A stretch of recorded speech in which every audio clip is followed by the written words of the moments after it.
Morning बेटा, शुरू किया जाए। तो आज ज्योग्राफी का एक महत्वपूर्ण हिस्सा है बेटा। सिलेबस में इसका स्थान भले ही कम हो, लेकिन नंबर ऑफ क्वेश्चंस यहाँ से ज़्यादा हैं।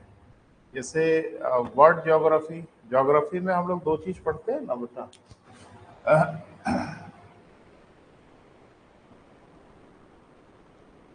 तो इसमें आप देख रहे हो, एक हम लोग पढ़ते हैं वर्ल्ड ज्योग्राफी, बोले बेटा, और एक हम लोग पढ़ते हैं इंडियन ज्योग्राफी। अब कंपटीशन में दोनों से क्वेश्चन पूछे जाते हैं, दोनों से मिला के पूछे जाते हैं। सिलेबस बड़ा है वर्ल्ड ज्योग्राफी का, यानी पढ़ने के लिए इसमें टाइम ज़्यादा लगता है। इंडियन ज्योग्राफी में भी समय लगेगा, लेकिन वर्ल्ड ज्योग्राफी जितना नहीं लगेगा, कम लगेगा। लेकिन आप तो कंपटीशन में नोटिस किए होंगे कि जो ज़्यादातर क्वेश्चन पूछे जाते हैं वो इंडियन ज्योग्राफी से पूछे जाते हैं। अगर आप बात करें तो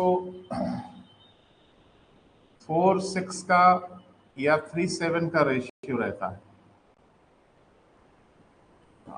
कभी कभी ये रेशियो बदल भी देते हैं, मैंने कभी कभी वर्ल्ड ज्योग्राफी ही कस के पूछने लगते हैं। तो ये नहीं आप डिमार्केट करेंगे कि नहीं नहीं किसी का क्वेश्चन कम है या किसी का क्वेश्चन ज्यादा है, पढ़ना है सबको भैया। और दूसरा ये कि अगर वर्ल्ड ज्योग्राफी अच्छे से नहीं पढ़े हैं तो इंडियन ज्योग्राफी भी समझ में नहीं आएगी। तो इंडियन ज्योग्राफी भी पढ़ना ही है, वर्ल्ड ज्योग्राफी भी पढ़ना है। और मेंस में भी दोनों से क्वेश्चन आते हैं, इंडियन ज्योग्राफी से भी आते हैं और वर्ल्ड ज्योग्राफी से भी आते हैं। तो कस के पढ़ना है बेटा, है ना। हाँ, इंडियन ज्योग्राफी में कुछ फैक्चुअल चीज़ें ज़्यादा हैं, तथ्यात्मक चीज़ें भी ज़्यादा हैं, वह भी आपको पढ़ना है। अवधारणात्मक चीज़ें हैं वो हम कोशिश करेंगे बेटा आपको पूरा समझाएं।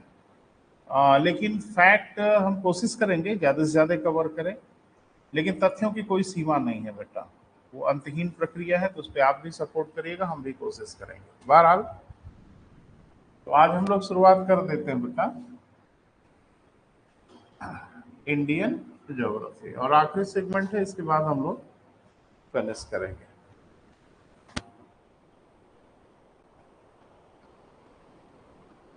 तो क्या पढ़ना रहेगा भाई इंडियन ज्योग्राफी में? जैसे दिमाग में होता है ना एक रफ आइडिया कि इंडियन ज्योग्राफी में क्या पढ़ेंगे, जो भी पढ़ेंगे अकॉर्डिंग टू सिलेबस पढ़ेंगे। ये हायर कंपटीशन में कुछ भी क्वेश्चन बियॉन्ड द सिलेबस नहीं आते, वो सारी चीज़ें जो भी आएंगी वो अकॉर्डिंग टू सिलेबस ही आएंगी। हाँ, छोटे कंपटीशन में आपके साथ छलावा होता है, वो देते कुछ और हैं, पूछते कुछ अलग है। लेकिन हायर कंपटीशन बेटा ऐसा कुछ नहीं होना है। तो पहला ये कि भारत का जो भौगोलिक स्वरूप है उसकी अवधारणात्मक पहलू पे बात करनी है, और तथ्यात्मक चीज़ें जो है उस पर भी चर्चा करनी है। भारत के मैदान, भारत के पर्वत, भारत के पठार, भारत की नदियाँ, भारत के वन, भारत की वनस्पति, भारत की जलवायु, भारत की मिट्टियाँ, कम से कम इन चीज़ों पे आपको गहन अध्ययन करना है। इसके अलावा जो तथ्यात्मक चीज़ें हैं वो जैसे ढेर सारी जो हमारी परियोजनाएं हैं उस पर आपको नज़र रखनी है। नेशनल पार्क हैं, सेंचुरीज हैं, और जिसको कहते हैं ना कि हॉट स्पॉट, यानी जैव विविधता के जो हॉट स्पॉट वगैरह हैं, पर्यावरण से लेकर इससे जरूर क्वेश्चन पूछते हैं, तो उस पर अध्ययन करेंगे हम लोग, कोशिश करेंगे समग्रता में पढ़ें। तो बहरहाल आज थोड़ा भारत का परिचय देखते हैं बेटा, कि भारत कहाँ है, भारत की लोकेशन क्या है, उससे भूगोल में क्या निकलता है, क्या क्वेश्चंस आते हैं। बड़ा अच्छा है कि आप ज्योग्राफी में जलवायु की दशाएं पढ़ चुके हैं। ट्रॉपिकल एरिया होता है तो उसका क्या फीचर होता है, टेम्परेट एरिया होता है तो उसका क्या फीचर होता है, पोलर क्या फीचर होता है। तो अच्छा ही है कि ये सब हम पढ़ चुके हैं, अलग से आपको बताना नहीं है। लेकिन पहले देखते हैं कि भारत है कहाँ, भारत की भौगोलिक स्थिति कहाँ है, और भारत की भौगोलिक स्थिति से क्वेश्चन क्या क्रिएट हो सकते हैं। भाई हम लोगों को जो कुछ पढ़ना है बेटा उसका एक ही इरादा है, क्वेश्चंस। विद्वान अगर आप हैं तो बधाई हो आपको, बहुत ढेर सारी। और वो विद्वता किसी काम की नहीं है बेटा, कंपटीशन में आप क्वेश्चन ना कर पाए। तो हम लोगों का प्राइम टारगेट है बेटा कि उन इलाकों से क्वेश्चन को खोजना, क्रिएट करना। या उस पर विजन रखना कि यहाँ से क्वेश्चन क्या पूछा जा सकता है, कैसे पूछा जा सकता है। अगर वो डायमेंशन आपका बेहतर है तो पढ़ तो दुनिया ही रही है, बता नहीं दुनिया पा रही है, बता वो पा रहे हैं जिनका विजन क्लियर है क्या पूछना है। तो थोड़ा देखते हैं बेटा कि भारत है कहाँ। भारत ब्रह्मांड में है। हाँ ये तो कंफर्म हो ना। हाँ बिल्कुल ब्रह्मांड में ही है। एक हमारी प्यारी सी गैलेक्सी है जिसको हम लोग मिल्की वे कहते हैं, मंदाकिनी कहते हैं। मिल्की वे की 3 भुजाएं हैं, 3 आर्म्स हैं, स्पाइरल हैं। इसमें हमारा जो परिवार है वो बीच वाली भुजा में है, मध्य की भुजा में है। परिचय हो चुका है, जब एस्ट्रोनॉमी हम लोग पढ़ रहे थे उस पर जान चुके थे। तो अगर ये पूरा वर्ल्ड का ग्लोब है तो थोड़ा सा देखें, एक रेखा पूरे विश्व को, पूरी धरती को 2 भागों में बांटती है। पता नहीं क्या नाम है इसका, इक्वेटर, विषुवत रेखा। अक्षांश है, एक एक देशांतर है ये, जिसको शून्य अंश देशांतर कहते हैं। कहाँ से गुजरती है ये सब हो चुका है, चर्चा आपसे हो चुकी है। क्लियर है बेटा। अब आपको ये बताना है कि भारत इसके कौन वाले टुकड़े में है, हम जिसे पूछेंगे वो बताएगा। ये 4 खाने हो गए ना, बोल नहीं रहे। हाँ, तो भारत किस वाले खाने में है? पहला ये कि इस रेखा के इधर है कि इधर है, उधर मत देखो, बोलो बैठ के नीचे। वेरी गुड, भारत इस रेखा से नीचे है। ठीक है, चलो भाई। अब ये सब मुसीबत हो जाएगी बेटा, है ना। घर और पे थोड़ा सा देखो क्या ये तो तय है बेटा कि भारत नॉर्दर्न हेमिस्फीयर में है, भारत उत्तरी गोलार्ध में है, भारत दक्षिणी गोलार्ध में नहीं है। ये तुम्हारी विषुवत रेखा है, तो भारत इसके नीचे है। मूर्खतापूर्ण बात करोगे नहीं, तो भारत इधर है।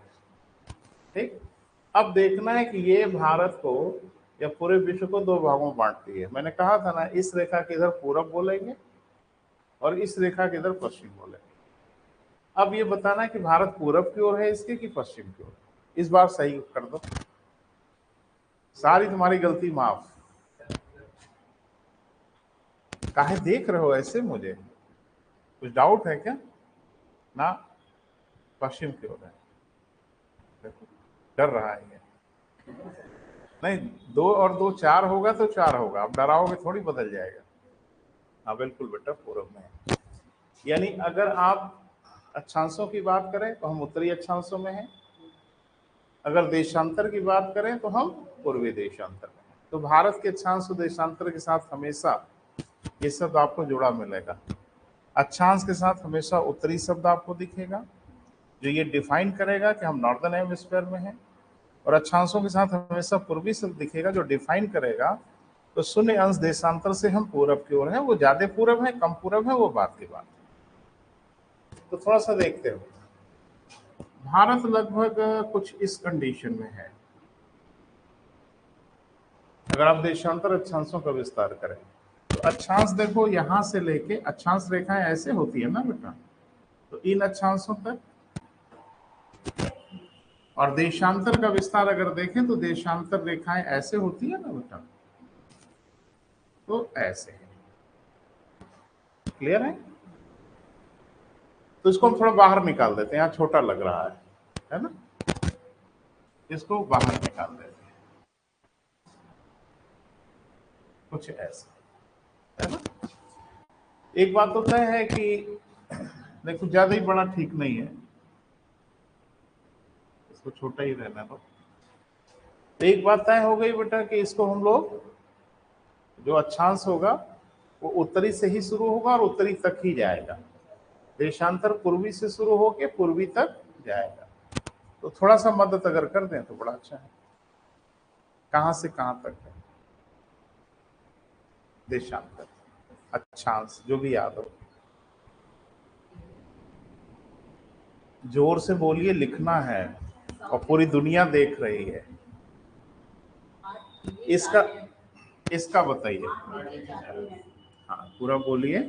8 डिग्री 4 मिनट क्या? नॉर्थ, उत्तरी अक्षांश से लेके कहां तक बेटा?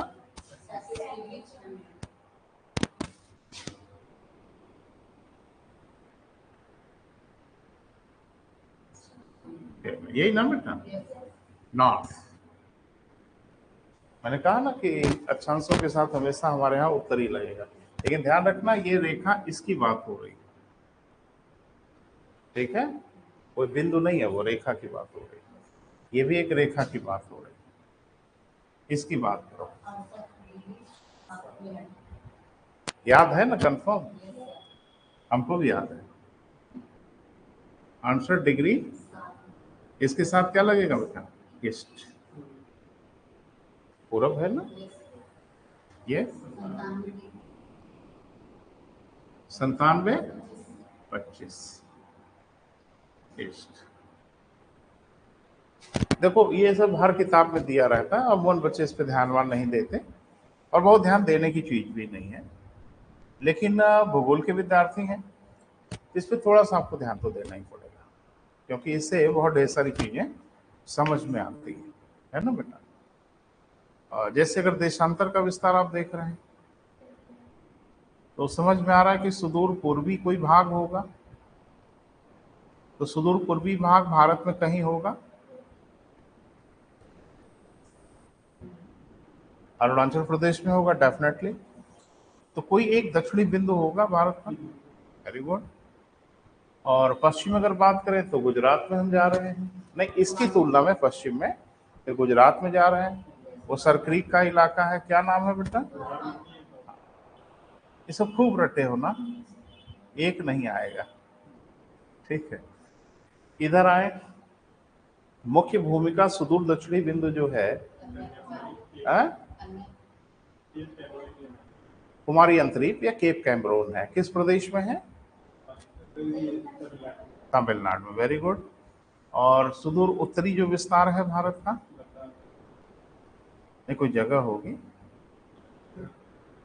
इंदिरा कॉलोनी, ठीक है? अगर आप देशांतर का ही विस्तार देखें तो लगभग 30 देशांतर का डिफरेंस दिख रहा है, 30 से थोड़ा कम है। अगर वो 98-7 होता, 97-25 है, 25 मैंने 97.5 कह लो मोटा मोटा, तो अगर वो 98 होता लगभग, तो 30 देशांतर का डिफरेंस होता। ज्योग्राफी में आपने पढ़ा है कि लगभग 15 देशांतर पे एक टाइम जोन बनाना पड़ता है, तो जाहिर सी बात है कि हमारे यहाँ अगर बीच में कहीं 15 देशांतर का डिफरेंस दिख गया, यानी जो भी टाइम जोन आपने भारत का माना हो, वहां से अगर 15 देशांतर आगे बढ़ने पर वो रेखा फिर भारत में मिले, तो भारत में 2 टाइम जोन बनाना पड़ेगा। बोल नहीं रहे आप? अगर हम मान लो यहाँ के ही समय को भारत का समय माने, तो इससे 15 देशांतर अगर हम आगे बढ़ेंगे तो इलाका भारत में ही पड़ जाएगा। बोल नहीं रहे? अरे 30 देशांतर का डिफरेंस है, नहीं समझ पा रहे हो? जैसे मान लीजिए कि हम 70 को मान लेते, 70 अंश पूर्वी देशांतर को भारत की समय रेखा मान लेते, तो अब जाहिर सी बात है कि उसमें अगर 15 जोड़ो तो 85 हो जाएगा, 85 डेफिनेटली फिर भारत में आएगा।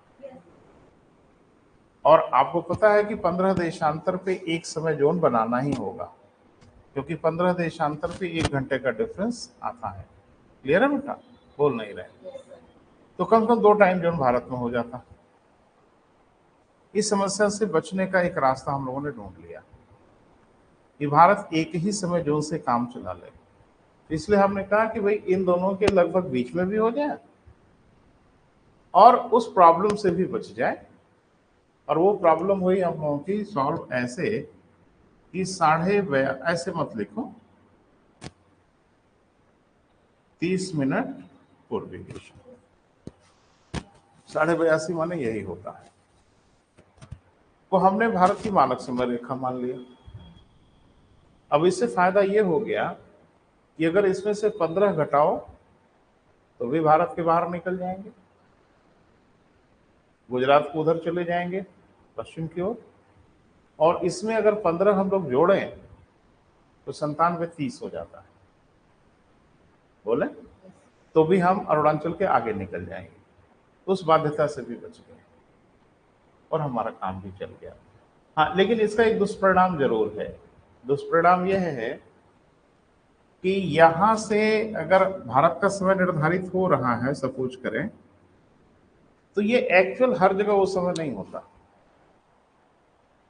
और यहां से बड़े अच्छे अच्छे क्वेश्चन पूछे जाते हैं फैब्रिकेट करके, क्रिएट करके, कि अगर भारत की मानक समय इतना है तो अरुणाचल में वास्तविक समय क्या होगा। मानक समय और वास्तविक समय ये दोनों अलग अलग समय होते हैं। यहाँ अगर देशांतर वगैरह याद है तो आपकी मदद कर देगा, जोड़ घटा के हम बता देंगे। एक बात होता है कि लगभग 15 डिग्री उधर और लगभग 15 डिग्री इधर, या मोटा मोटा आप कहें कि लगभग 1 घंटे का अंतर उधर और 1 घंटे का अंतर इधर। बोल नहीं रहे बेटा, ये देशांतर के विस्तार अगर आप देख रहे हैं तो 30 देशांतर है, लगभग 30 देशांतर है ना बेटा।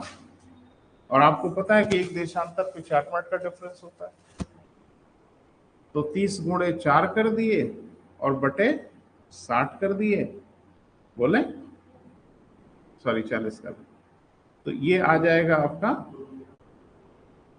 2 घंटे का डिफरेंस। एक नहीं, 2 घंटे का लगभग है, पूरा 2 घंटा कहाँ है, क्योंकि पूरा 30 डिग्री का डिफरेंस भी तो नहीं है, लेकिन लगभग 2 घंटे का डिफरेंस आ रहा है। कहां से कहां के बीच में बेटा, इबुथु और यहाँ सर क्रीक के इलाके में 2 घंटे का डिफरेंस हो रहा है। और 2 घंटे का डिफरेंस मजे का डिफरेंस होता है, वो ये कि 8 को 10 कहना होगा या 10 को 12 कहना होगा। बोल नहीं रहे, इसका मतलब है कि अगर हम यहाँ का समय लेते तो भारत में ठीक उसी समय कहीं 2 घंटे का आगे का समय हो रहा होगा, तो हम लोगों ने बीच का समय लिया। इसका फायदा ये हो गया कि 1-1 घंटे का डिफरेंस से मैनेज हो जा रहा है। यानी जब हम कह रहे हैं भारत में 10 बजा, तो वास्तव में गुजरात में 9 बज रहा है, अरुणाचल में वास्तव में 11 बज रहा है, लेकिन वास्तव में जो भी बजे बजता रहे, भारत सरकार ने जो कहा है वही हर जगह बजेगा, वो एक्चुअल टाइम नहीं होता बेटा। हम लोग तो लगभग नज़दीक हैं, 82.5 के आसपास है, तो हम लोगों का समय लगभग लगभग उसके करीब है, थोड़ा सा ही डिफरेंस होगा।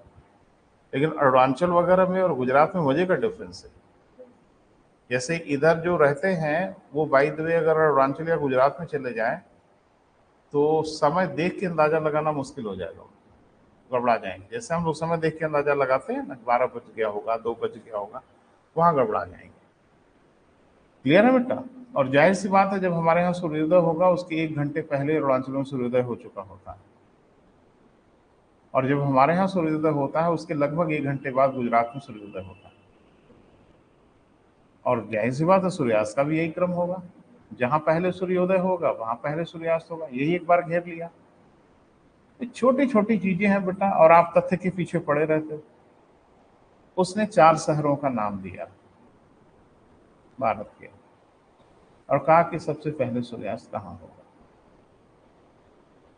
और आप गुजरात और अरुणाचल रट के बैठे थे। तो गुजरात और अरुणाचल ही तो नहीं है ना भैया, बहुत से शहर हैं। अब उसमें 2 चीजों को एक साथ उसने चेक कर लिया, तो सूर्योदय सूर्यास्त का कॉन्सेप्ट आपके दिमाग में है, और दूसरा शहरों की भौगोलिक लोकेशन आपको पता है कि नहीं। अगर नहीं है तो खेल खत्म, सतर्क रहिएगा, फोकट में नंबर लेके जाने नहीं देंगे आपको, पसीना तो बहाना ही पड़ेगा। राज्यवार भी पूछ सकते हैं कि भारत में निम्न से किस राज्य में पहले सूर्योदय होगा, तो राज्यों की लोकेशन तो मोटा मोटा हमारे दिमाग में रहता ही है कि कौन सा राज्य किस तरफ है। अगर ये आपको आइडिया है तो आप उत्तर बता पाएंगे, नहीं तो फिर मुसीबत है। लेकिन एक बात कि आप जो सोच रहे हैं वो तो नहीं ही पूछा जाएगा आपसे, आपसे वह पूछा जाएगा जो वो सोचेंगे, और वो कुछ बढ़िया सोचेंगे, बंदर का नाच नचाएंगे आप। इतनी आसानी से आपको इन इलाकों में नंबर, वो तो चैलेंज करके पूछते हैं कि कर्क रेखा, मकर रेखा, विषुवत रेखा, मानक समय रेखा से क्वेश्चन पूछेंगे, तय है, बच के दिखाइए। और बचने नहीं देते हम, आप जितना सोचते हो आपके आगे जाके सोचते हैं। खेल खराब कर देते हैं। एक बात तो समझ में आ गई बेटा कि भारत में अगर बात करें सूर्योदय सूर्यास्त में, वो सीखिए, भारत नहीं पूरी दुनिया का कॉन्सेप्ट है, जो पूरब की ओर होगा वहां सूर्योदय पहले होगा, जो पश्चिम की ओर होगा वहां सूर्योदय बाद में होगा। अगर ये पूरी दुनिया के लिए नियम है तो भारत पे भी लागू होगा। और भारत पे ही कहाँ लागू होगा, उत्तर प्रदेश पर भी लागू होगा। उत्तर प्रदेश में नहीं लागू होगा, है नहीं लागू होगा। पूर्वांचल में सूर्योदय पहले होता है, काहे नहीं होगा। नोएडा वेडा में बाद में होगा। वो 2 ही मिनट का डिफरेंस हो, 5 ही मिनट का डिफरेंस हो, 10 ही मिनट का डिफरेंस, वो डिफरेंस होगा। क्लियर है बेटा? तो थोड़ा सा बेटा लिख लिया जाए और इसकी समीक्षा कर ली जाए, फिर आगे हम लोग बढ़ते हैं। लिखें,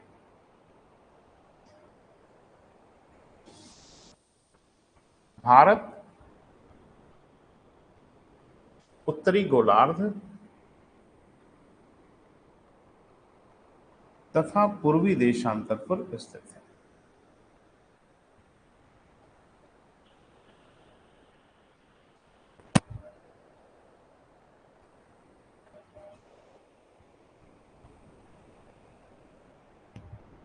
ठीक है बेटा? भारत का अक्षांश, सॉरी, भारत के अक्षांशों का विस्तार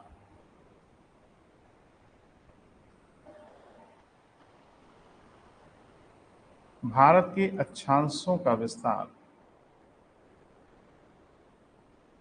लिखा है, उसी को लिखना होगा। 8 डिग्री 4 मिनट, मिनट मिनट समझते हैं ना बेटा? बोले 8 डिग्री 4 मिनट उत्तरी अक्षांश से लेकर 37 डिग्री 6 मिनट उत्तरी अक्षांशों तक है।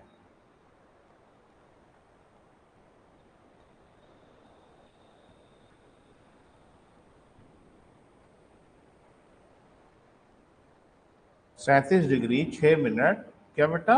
उत्तरी अक्षांशों तक है। देशांतर का विस्तार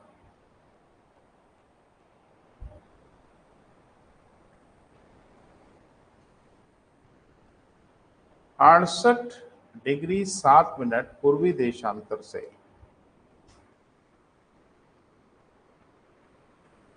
पूर्वी देशांतर से कहा बेटा? 97 डिग्री 25 मिनट पूर्वी देशांतर तक है।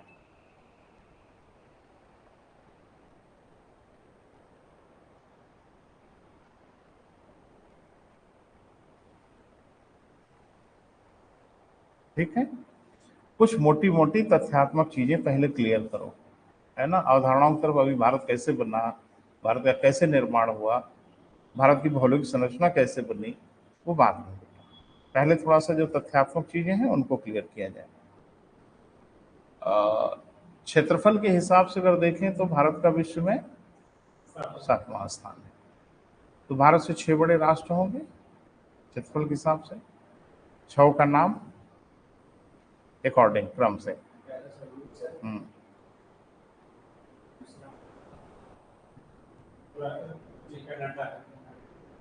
कनाडा है, नो,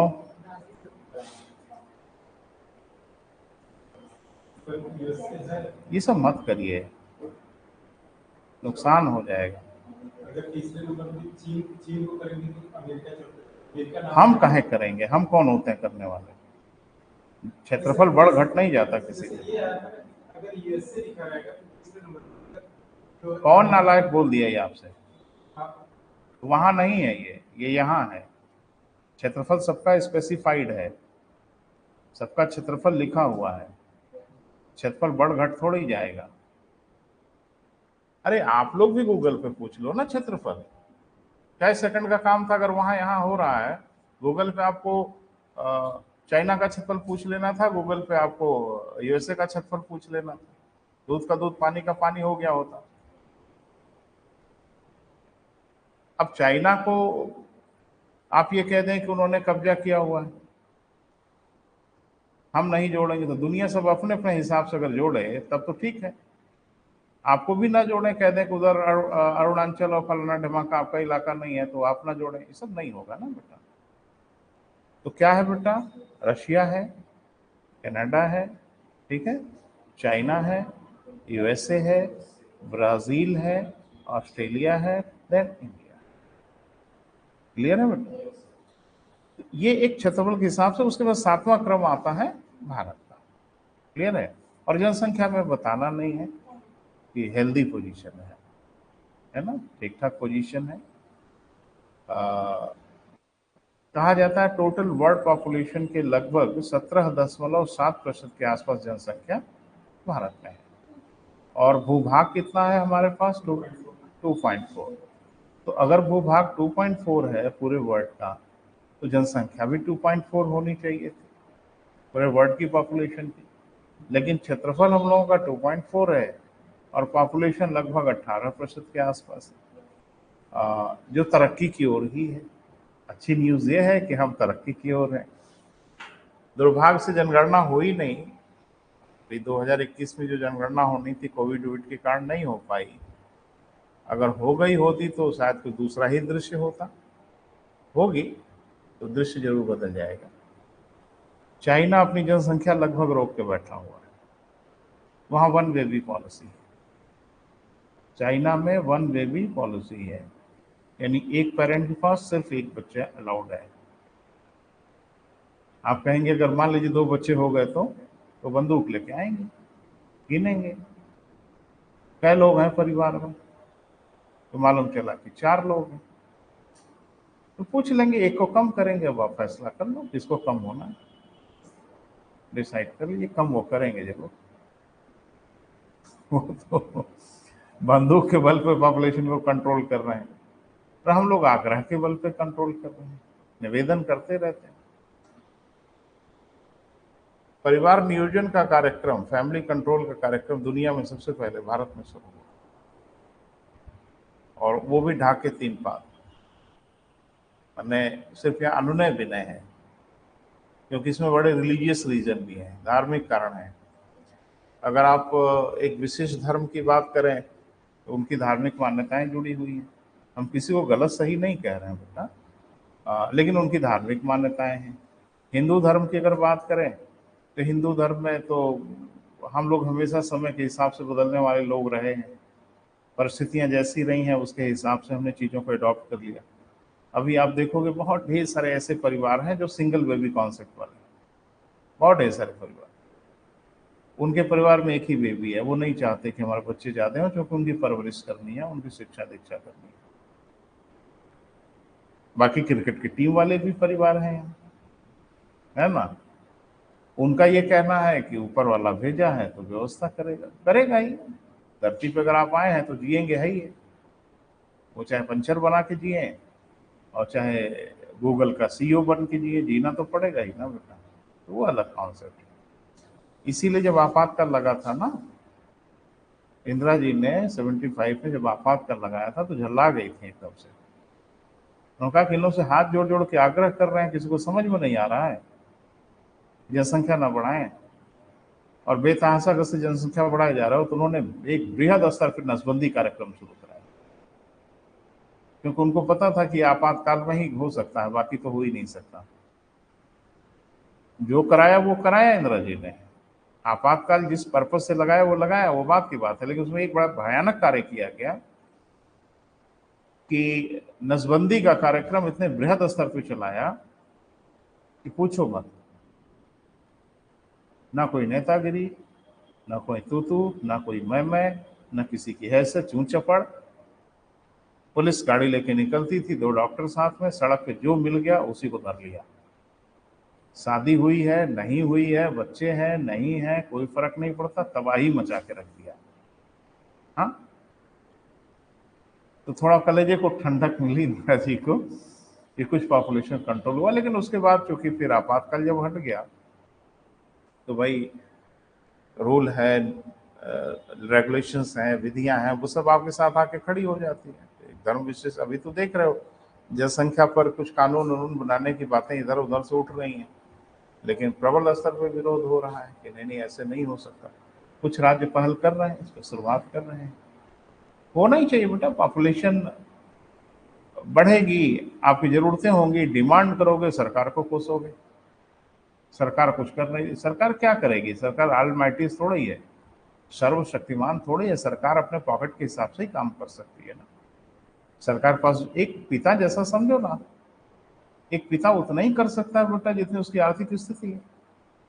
वैसे हसरत किस पिता की कम होती है, इच्छा किसी पिता की कम थोड़ी ही होती है, लेकिन उसका हाथ बंधता है तब जब उसके पास फंड की बाध्यता होने लगती है।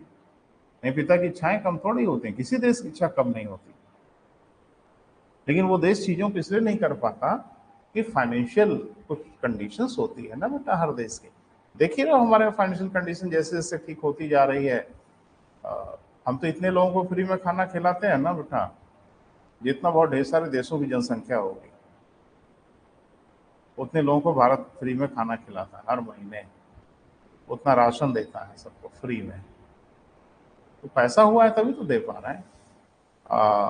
दुनिया की ढेर सारी पॉपुलेशन जितनी होगी देशों की ना, उतनी जनसंख्या को हम हेल्थ पॉलिसी दे के बैठे हुए हैं, 5 लाख तक का इलाज कराइए फ्री में। ये हो रहा है धीरे धीरे, अगर देश सक्षम होगा तो सबको हेल्थ बीमा दे देगा। आप देखोगे स्कैंडिनेवियन कंट्री में ढेर सारे देश हैं जहाँ आपको ट्रेवल करने के लिए कोई पैसा नहीं देना होता है, आपको हेल्थ के लिए कोई पैसा, कितना अच्छा है। तो जाके बैठ जाना है और जहाँ जाना है जाके उतर जाना है, आपको पैसा भी नहीं देना। सरकार अफोर्ड कर सकती है, सब कर रही है।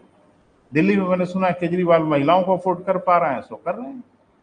सुना है कि महिलाओं को टिकट उकट नहीं लेना पड़ता। तो कल को पैसा होगा सबको कर देंगे, परेशानी क्या है, सरकारी सिस्टम है। तो ये सब बेटा चलता रहेगा। शुरुआत करें, लेकिन क्षेत्रफल के हिसाब से हमारा विश्व में 7वां स्थान है। और एक बेटा कि अगर मगर अगर कोई करे ना पढ़ाते समय, तो आज की डेट में कोई ब्लाइंड नहीं है बेटा, सब क्लियर कर लिया करो।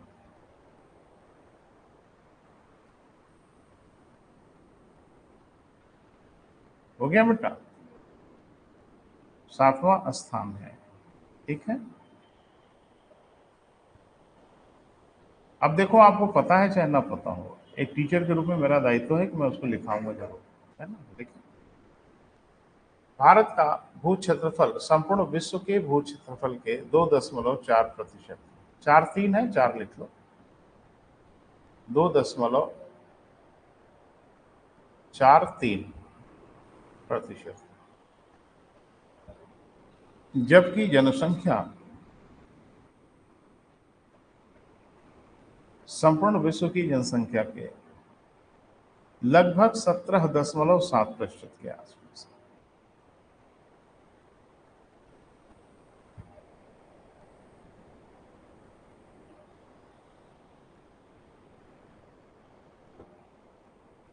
ठीक है बेटा, एक तो मोटा मोटा हो गया, थोड़ा सा दिमाग में रखना। अब पैरा चेंज करिए, अब थोड़ा समीक्षा करते हैं, है ना। लेकिन अक्षांशों का विस्तार देखने से स्पष्ट होता है कि अक्षांशों का विस्तार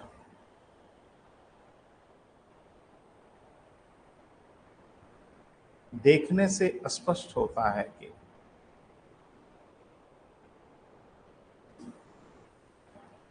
इधर देखिए 8 है, 37 है, तो मुझे लगता है कि कोई भी देख के बता देगा, इसको हटाओ अभी, कि 23.5 इसके बीच में होगा, 23.5 अंश इसके बीच में होगा, जिसको आप लोग कर्क रेखा कहते हो। तो जाहिर सी बात है 23.5 अंश कहीं इसके मध्य में होगी। कौन बेटा?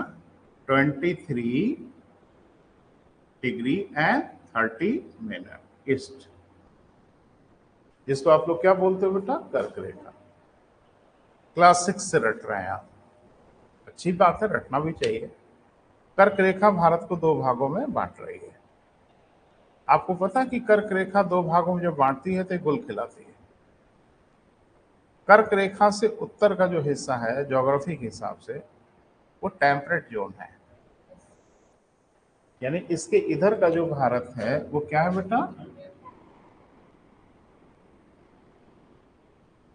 टेम्परेट जोन में आता है। टेम्परेट जोन का मतलब शीतोष्ण, बोले बेटा? और इसके इधर का जो हिस्सा है वो आता है कौन सा बेटा, ट्रॉपिकल। ट्रॉपिकल जोन माने उष्ण कटिबंध। इसका मतलब है कि कर्क रेखा से ऊपर का जो भारत है वो उष्ण कटिबंधों के अधीन है, और कर्क रेखा से शीतोष्ण कटिबंधों के अधीन है, और कर्क रेखा से नीचे का जो भारत है वो उष्ण कटिबंधों के अधीन है। माने भूगोल के हिसाब से तो होना ही चाहिए।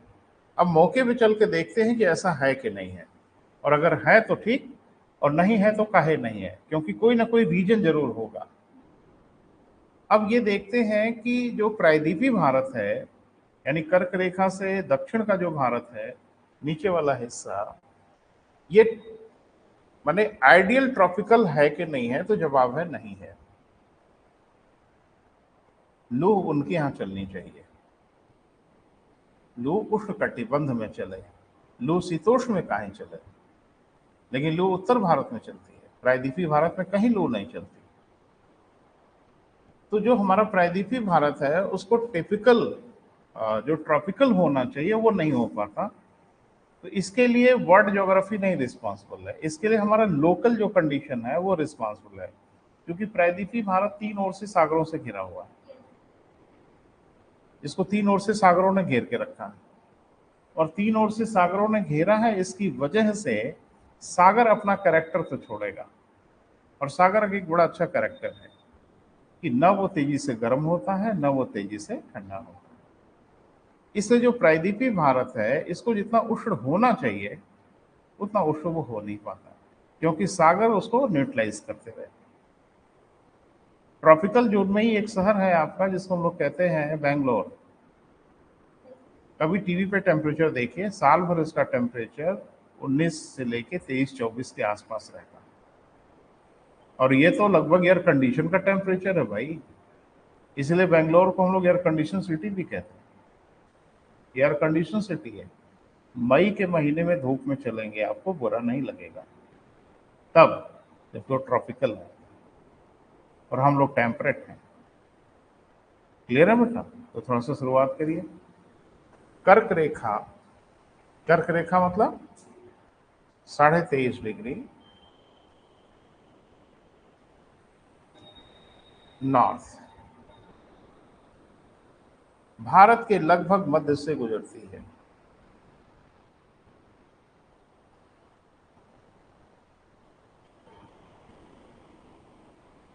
ये रटे होंगे तो थोड़ा सा हमें भी सहयोग कर दें। किन किन प्रदेशों से गुजरती है भाई, इसको खूब याद किए रहते हैं।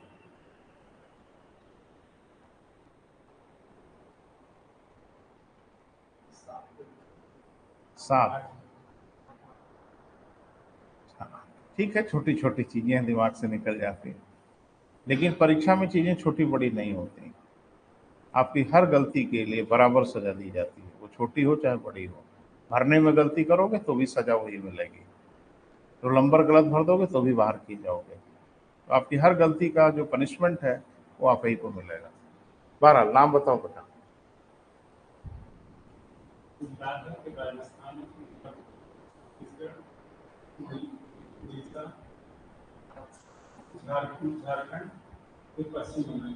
उड़ीसा भी है, उड़ीसा भी है, उड़ीसा नहीं है। इसमें इस रेखा की लंबाई सबसे कम कहाँ है?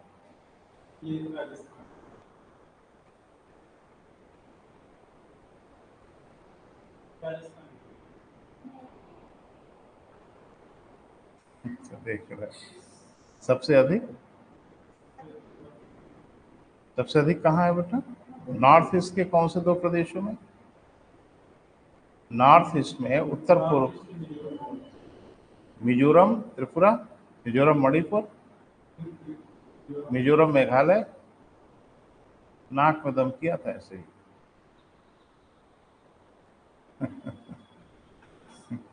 तो उत्तर पूर्व के दो राज्यों से यही पूछा इस बार नहीं, 3-4 साल पहले पूछा।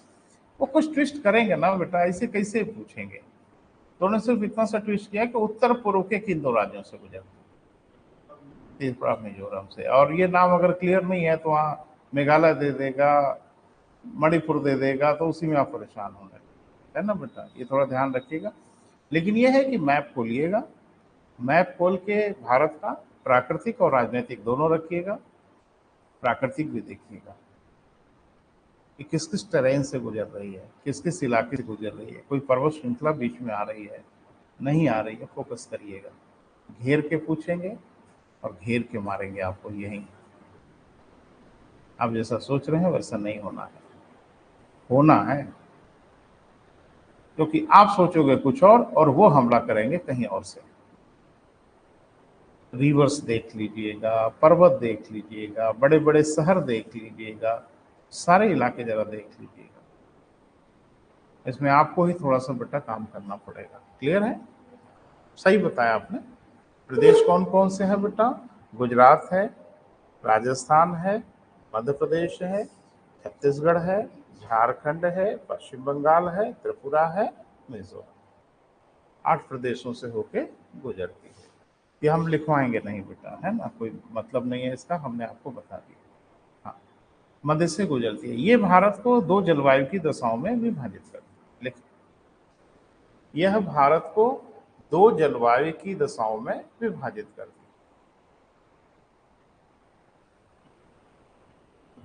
यह भारत को 2 जलवायु की दशाओं में बांटती है। क्लियर है बेटा?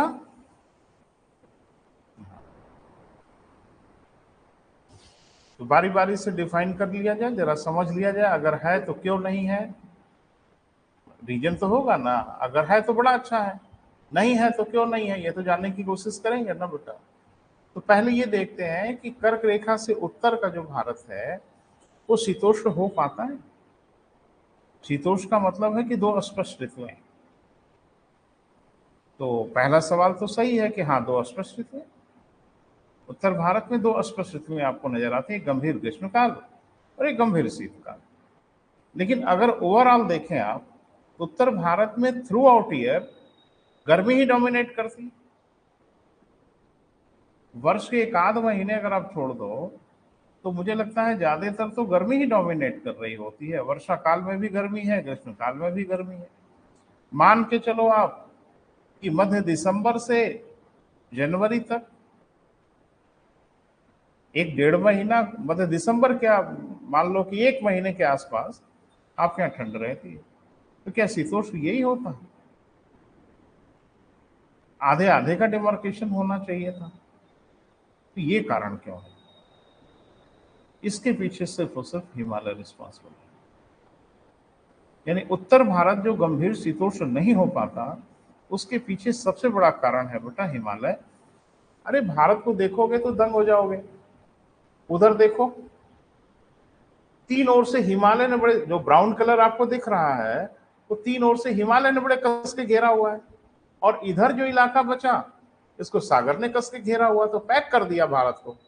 उत्तर की ओर से हिमालय ने घेर के पैक किया और दक्षिण की ओर से सागरों ने घेर के पैक किया। भारत में जगह कहां छोड़ रहे हैं ये लोग। अब हिमालय की करामात यह है बेटा कि जब हमारे यहाँ शीतकाल आता है, वायुदाब की पट्टियों का खिसकाव होने लगता है दक्षिण की ओर, तो पोलर विंड बहुत आगे बढ़ आती है, ध्रुवीय हवाएं बहुत आगे बढ़ जाती हैं और भारत के उत्तरी भागों में प्रवेश करने की कोशिश करती हैं। और हिमालय सीना तान के खड़ा रहता है, इधर अलाउड नहीं है। यानी ध्रुवीय पवनों को भारत की ओर आने से रोक देता है। तो भारत को जितना शीतोष्ण हो जाना चाहिए, विंटर में जितनी ठंड यहाँ बढ़ जानी चाहिए, विंटर में यहाँ बर्फबारी हो जानी चाहिए उत्तर भारत में, वो कुछ नहीं हो पाता। कुछ इलाकों को छोड़ दें तो, जम्मू कश्मीर के इलाकों को। तो कुल मिला जुला के जो विशेष कंडीशन प्रदान कर रहा है वो हिमालय। अगर हिमालय की वो स्थिति ना होती, यानी हिमालय अगर वहां नहीं होता, तो शीतकाल महसूस कराता कि मैं शीतकाल हूं। क्लियर है बेटा? देख लें क्या लिखा बेटा। कर्क रेखा से उत्तर की ओर क्या बेटा विभाजित करता है। तो पहला लिखो, नंबर 1, कर्क रेखा से उत्तर की ओर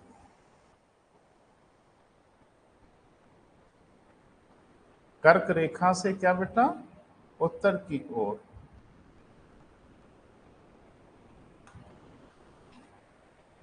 कौन है बेटा?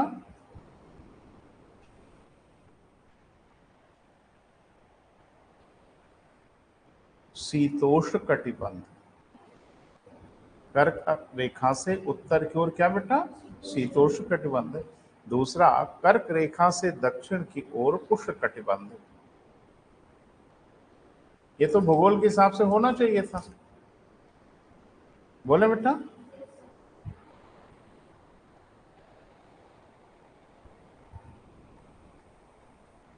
यानी ये साफ साफ दिख रहा है कि भूगोल भारत को दो जलवायु की दशाएं दे रहा है गिफ्ट में, कि आपको हम दो जलवायु की दशाएं दे रहे हैं। एक कर्क रेखा से दक्षिण की ओर बेटा उष्ण, और एक कर्क रेखा से उत्तर की ओर शीतोष्ण। अब ये देखते हैं कि क्या वास्तव में ऐसा हो पाया? तो वास्तव में ऐसा नहीं हो पाया, क्योंकि लोकल इंपैक्ट, स्थानीय प्रभाव डोमिनेट कर गए। यानी ग्लोबल इंपैक्ट पे लोकल इंपैक्ट भारी पड़ गया। यानी प्रायद्वीपीय भारत जो उष्ण जो होना चाहिए था वो उष्ण हो नहीं पाया, उसको सागरों ने न्यूट्रलाइज किया। और उत्तर जितना गंभीर शीतोष्ण होना चाहिए उसे हिमालय ने न्यूट्रलाइज कर दिया। और भारत को जो जलवायु की दशाएं मिली हैं ये पूरी दुनिया में यूनिक है। इस तरह के अच्छांश देशांतरों पे बहुत देश हैं, लेकिन जो विलक्षण भारत की जलवायु की दशा मिली है वो दशा पूरी दुनिया में नहीं है। इसीलिए कहते हैं कि नेचर ने भारत को एक विशिष्ट ज्योग्राफिकल पर्सनालिटी दी है, एक विशिष्ट भौगोलिक व्यक्तित्व दिया है जो दुनिया में कहीं ही नहीं है। और चूंकि भारत का जो विस्तार है बेटा, उस विस्तार में इतनी जलवायु की दशाएं मिल जाती हैं छोटे मोटे स्तर पे। हिमालय अपने आप में भारत की हर जलवायु को देता है, अपने आप में अकेले। बस हिमालय से नीचे से ऊपर की ओर चलो तो उष्ण से लेके टेम्परेट, टेम्परेट से लेके शीतोष्ण, शीतोष्ण से लेके एल्पाइन, टैगा, टुंड्रा, हर प्रकार की जलवायु मिल जाती है। इसीलिए भारत को आप देखते हैं इतनी विविधता है भारत में कि पूरे भारत को हम लोग भारतीय उपमहाद्वीप कहते हैं, इंडियन सब कॉन्टिनेंट कहते हैं। और ये प्रश्न आपसे मेंस में पूछा गया कि भारत को भारतीय उपमहाद्वीप क्यों कहते हैं। मुख्य परीक्षा का प्रश्न था, क्या लिख देते, क्या लिख के आते? लिखना तो पड़ेगा ना। तो उसके पीछे यही सब रीजन आपको बताना है कि एक विशिष्ट जलवायु की दशाएं भारत को मिल पाती है, और डेफिनेटली 200 शब्द में मैनेज कर लेंगे। ठीक है बेटा, आगे बढ़े। दो भागों में बट गया बेटा, पैरा चेंज करके जरा डिफाइन करते हैं। लेकिन भारत का उत्तरी भाग, भारत का उत्तरी भाग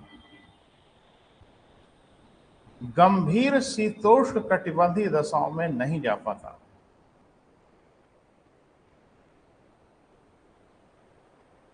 गंभीर शीतोष्ण कटिबंधीय दशाओं में नहीं जा पाता क्योंकि भारत के उत्तरी भागों में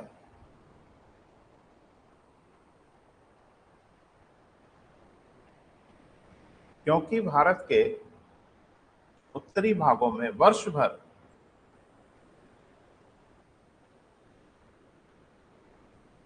उष्णता ही प्रभावी रहती है।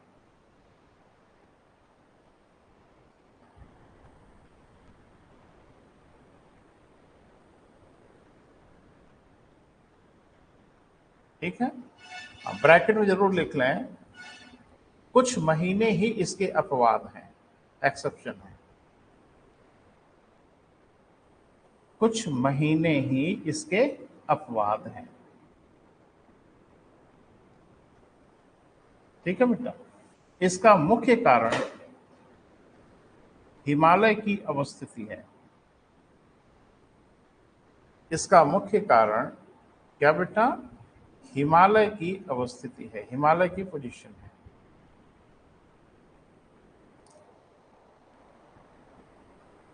ठीक है बेटा, हिमालय भारत की उत्तरी सीमा का निर्धारण करता है। हिमालय भारत की क्या बेटा? उत्तरी सीमा का निर्धारण करता है।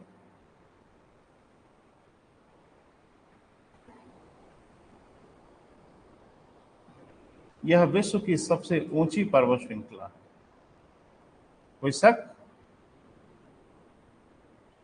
यह विश्व की सबसे ऊंची पर्वत श्रृंखला है।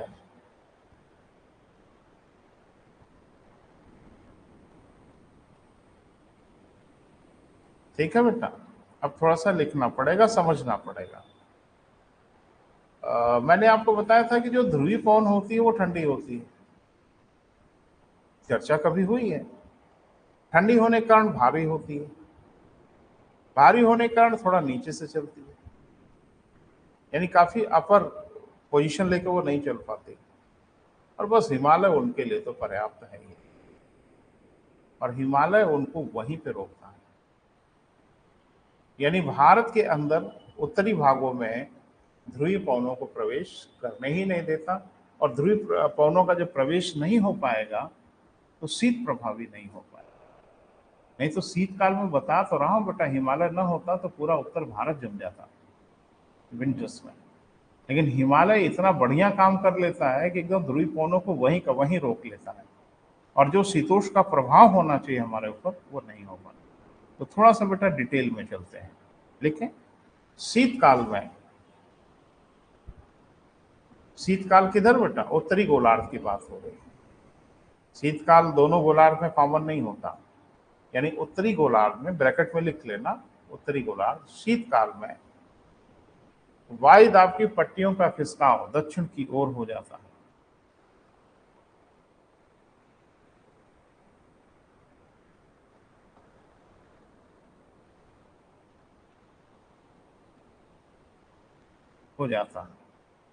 क्लियर है बेटा?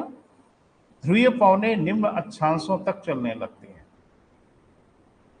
ध्रुवीय पवनें निम्न अक्षांशों तक चलने लगती हैं।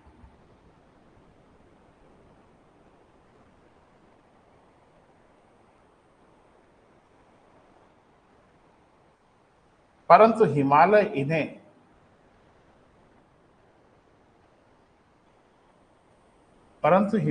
इन्हें उत्तरी भारत में प्रवेश नहीं करने देता।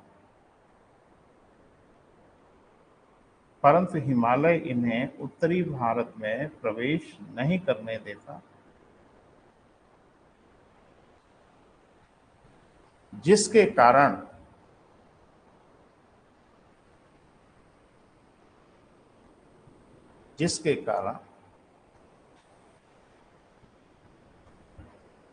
शीतोष्ण प्रभाव पूर्ण रूप से स्पष्ट नहीं हो पाते।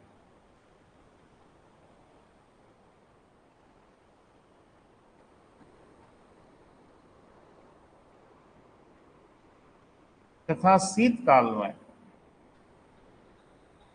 उत्तरी भारत गंभीर शीत के प्रभाव में नहीं आ पाता।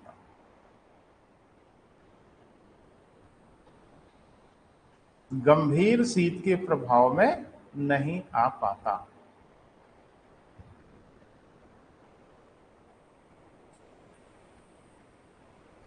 हो गया बेटा? अब पैरा चेंज कर लो, थोड़ा दूसरे को भी समझते हैं।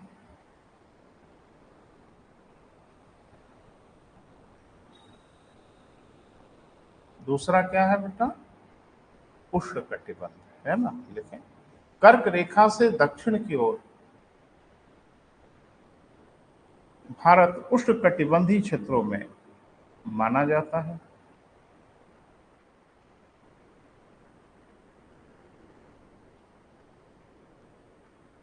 छोड़ के लिखो बेटा, जहां से मिला है वहीं से पकड़ो, है ना? उष्णकटिबंधीय क्षेत्रों में माना जाता है। अब थोड़ा सा तथ्य लिखना है बेटा। कर्क रेखा से दक्षिण के भाग को हम प्रायद्वीपीय भारत के रूप में जानते हैं।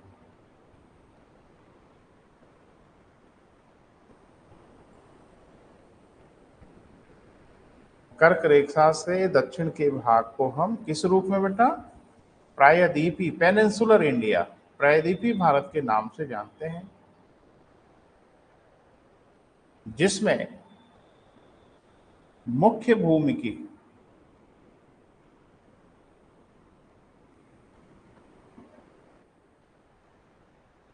6100 किलोमीटर की तट रेखा है। मुख्य भूमि की कितनी बेटा? 6100 किलोमीटर की क्या है बेटा? तट रेखा है, कोस्टल लाइन है, बहुत हैंडसम है बेटा। 6000 किलोमीटर की सारी हमारी तटरेखा ही है भारत की मुख्य भूमि की। द्वीपों को छोड़ दो, अगर द्वीपों की तटरेखा को भी जोड़ लें तो लगभग 7500 किलोमीटर की हमारी कोस्टल लाइन बनती है ना बेटा। एक तथ्य है, वहीं लिख लो। यदि द्वीपों की तटरेखा को शामिल कर लें तो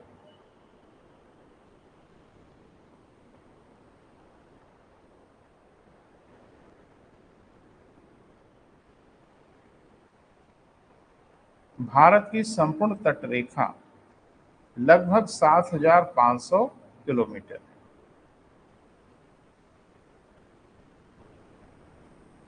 तो द्वीपों की तटरेखा भी तो बता ही सकते हो अलग से, लगभग 1400 किलोमीटर।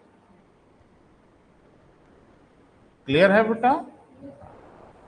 लिखें, प्रायद्वीपीय भारत तीन ओर से सागरों से घिरा है। प्रायद्वीपीय भारत तीन ओर से किससे बेटा? सागरों से घिरा है।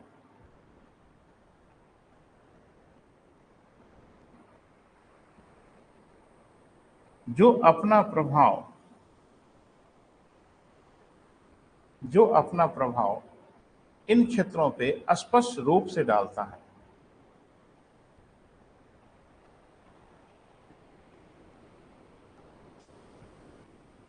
तो क्या है बेटा प्रभाव?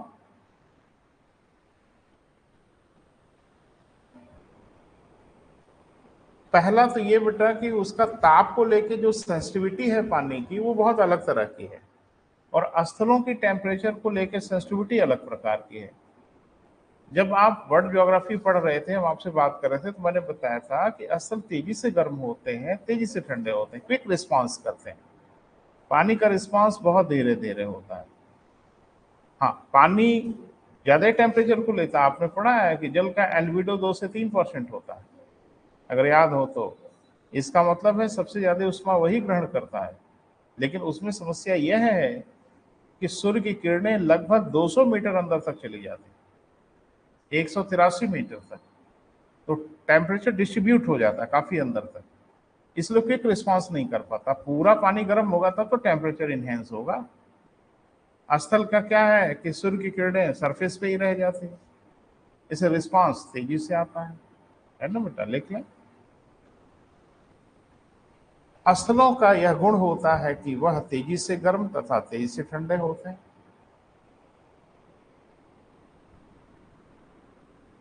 जबकि जबकि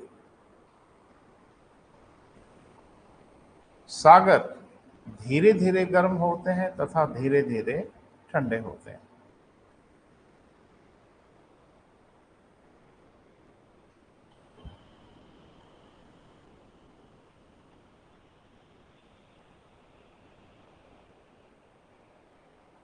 इसलिए सागर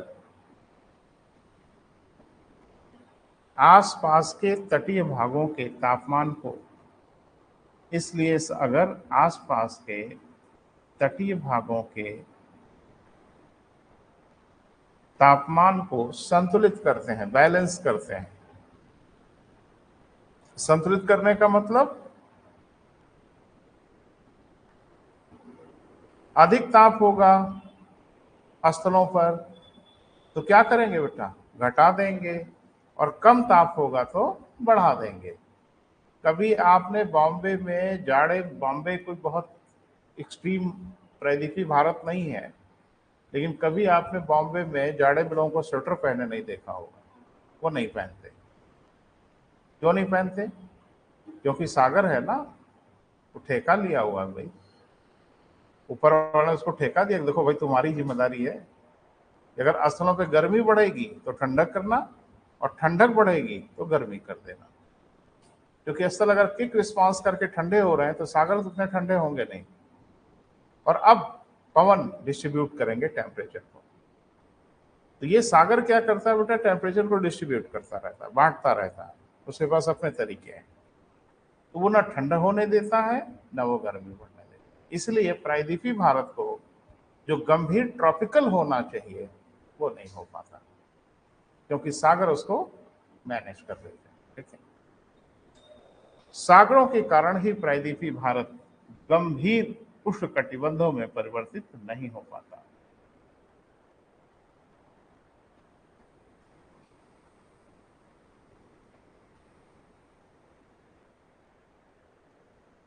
पैरा चेंज करें, पैरा चेंज करिए। लिखिए, हिमालय तथा सागरों की विशिष्ट स्थिति के कारण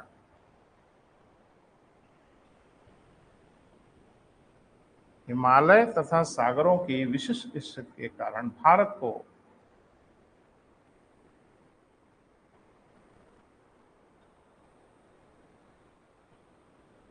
एक विशिष्ट भौगोलिक व्यक्तित्व मिला है। भारत को एक विशिष्ट भौगोलिक व्यक्तित्व, स्पेशल ज्योग्राफिकल पर्सनैलिटी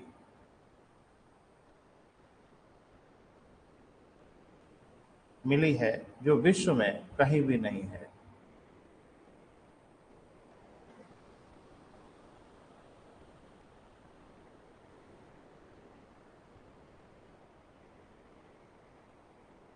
ये भारत की जो जलवायु है विशेष तरह की, उसके पीछे दो बड़े कारण हैं बेटा। एक हिमालय उधर से पैक कर लिया और एक इधर सागरों ने पैक कर लिया, घेर लिया और बीच में छोड़ दिया भारत को। अब वो जितनी भी आफत आती है ना, विपत्ति आती है ना, ये झेलते रहते हैं और भारत को उस विपत्तियों से प्रोटेक्ट किए रहते हैं, सुरक्षित किए रहते हैं। इसे बहुत ही खूबसूरत एक जमीन का टुकड़ा मिला है बेटा हम लोग को रहने के लिए, जिसकी निगहबानी प्रकृति कर रही होती है। एक तरफ से हिमालय पहरेदारी कर रहा होता है, एक तरफ से सागर टेम्परेचर को न्यूट्रलाइज कर रहे होते हैं। लेकिन अगर पूरे भारत को आप देखें ओवरऑल, तो पूरे भारत में उत्तर से लेकर दक्षिण तक की मैं बात कर रहा हूं, पर्वतीय क्षेत्रों को अगर छोड़ दें तो पूरे भारत में अगर आप देखोगे तो साल भर उष्णता ही डोमिनेट करती है, गर्मी ही प्रभावी रहती है। देख के लगता नहीं कि भारत एकदम टिपिकल दो जलवायु की दशाओं में है। मैंने कहा ना, कुछ महीनों को अगर आप छोड़ दें तो आप यहाँ से चलोगे और पहुंच जाओगे दक्षिण तक, आपको समझ में ही नहीं आएगा कि कुछ टेम्परेचर भी चेंज हो रहा है क्या। एक जैसी कंडीशन आपको नजर आने लगती है। क्लियर है बेटा? अब एक छोटी सी हेडिंग बनाइए और आज का काम यही समाप्त करते हैं। पहला एक हेडिंग बना लो, पहला दूसरा नहीं, हेडिंग बनाइए, भारत की अंतर्राष्ट्रीय सीमा रेखाएं। थोड़ा सा इस पे बात जरूर करेंगे बेटा, इसे भी आप बचपन से रटते हैं लेकिन हम कुछ कोशिश करेंगे आपको नया आयाम दें।